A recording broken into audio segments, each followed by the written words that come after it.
Hi, this is Kiara from Pencil, and welcome to today's tutorial on how to move and rotate images. So the first thing you're going to want to do is upload your image to Pencil Spaces. So I'm going to move my cursor to the bottom of my screen, select Insert File, and then I'm going to upload whatever image I want to add to my space. So today I'm going to be adding this image. Open it, and once you've selected the correct image, you can click Upload, and it will appear in your space.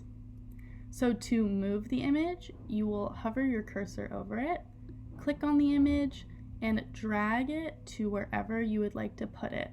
You can upload as many images as you'd like to this space. So today we're going to be uploading a second. I'm going to select the image I want to upload, open, and upload the second image.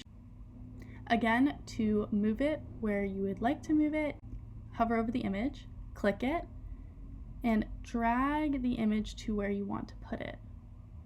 To make the image smaller, you would click on your image, move your cursor towards any corner of the image, and drag to resize.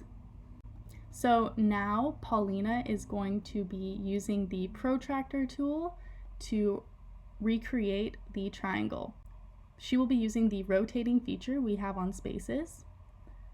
As you can see, you can directly draw lines on top of images, and she will be rotating the protractor in order to confirm the angles she's getting. So this is a really helpful tool for using a protractor, for example, or looking at a diagram from a different angle. So here she is just moving the protractor in order to get the correct angle.